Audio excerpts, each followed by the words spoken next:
Salut, mes amis. That's French. It means hello, my friends. That's right.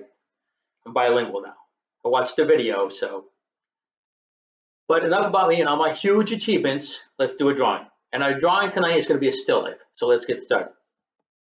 Now, a still life is any drawing of objects. It's not a portrait of people. It's not a landscape of outdoor scenes. It's usually objects that are set up to be arranged in an interesting way. And we're gonna do some fruit on the table. And the first thing I'm gonna do is right across the middle of my table, very lightly, so that I can erase it. I'm gonna do a guideline right here, and then I'm gonna come about halfway down, and I'm gonna do another line that goes not quite as far across. Now, because I want to make it look like my bowl is slightly below me, I'm going to give it a little bit of a curve. And again, not with one single dark line, but I'm going to swing it back and forth, and I'm going to do the same thing on the bottom. And I'm just going to connect them with a line that's straight. And just like that, my bowl is finished. All I got to do now is put some fruit in it. So to do that, the first thing I want to do, or the next thing I want to do, is get rid of that original guideline that I had. So we're going to do that now. To create a sense of depth, we're going to start with the objects that are closest to us. And I'm going to start with an apple right here. So here's my apple. And I'm going to put a little shape, kind of like a football right here. I'll give it a stem and a little bit of a leaf right here. And again, I can erase this because I've drawn it lightly.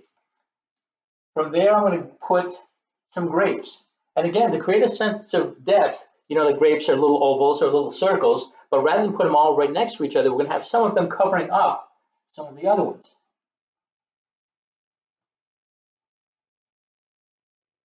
Okay, we'll put just a few for now. Let's see. There's an oval. There's another one.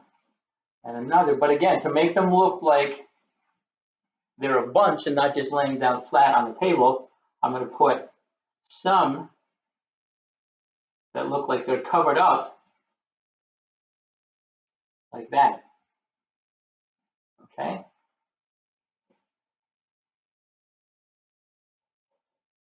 Now my pear shape is going to start out round, but we're going to put a little curve on it like this because it's not shaped like an apple. It has that top part that is a little bit smaller.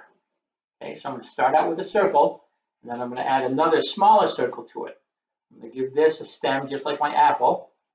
And when I erase the guideline here, it looks like a pear.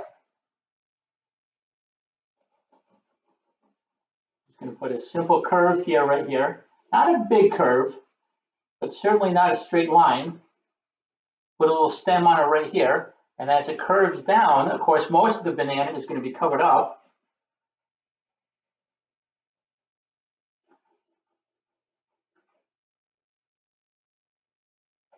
And we start to get, I hope, a sense of depth with our picture. Maybe put a couple of grapes or one or two grapes behind the banana. And we want to build it up a little bit. A nice big bunch of fruit. And there is my orange. I'll put a little navel on it. And then back here, just to top it off, you can never have too many grapes, right?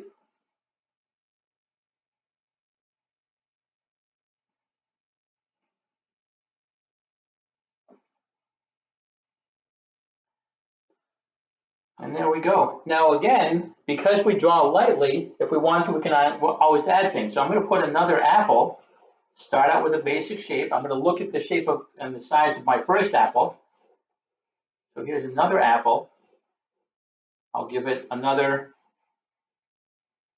football-shaped leaf and a stem. And if it's in front of my bowl, we have to, of course, erase this right here.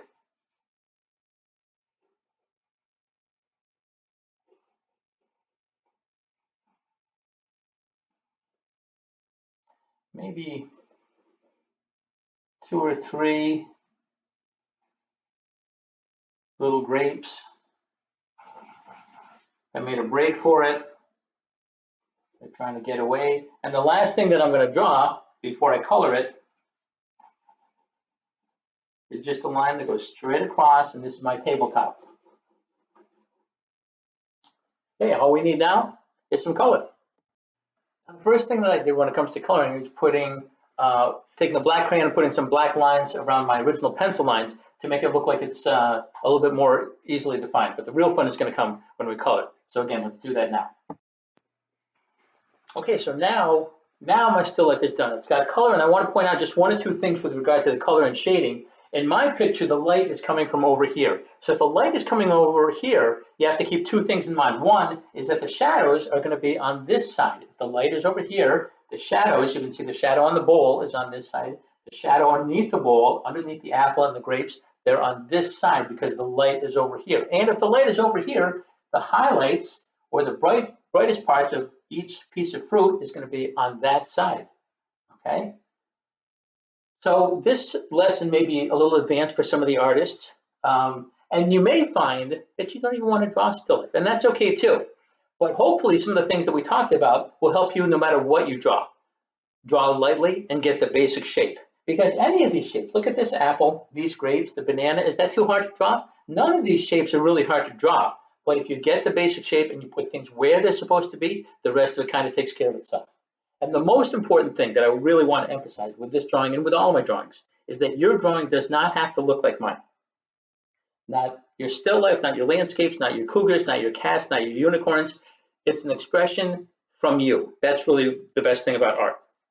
So express yourselves, share it with somebody, and remember that even in these crazy times, we're all going to be okay. Or as we say up here in Montreal, ça va bien, allez. We'll see you.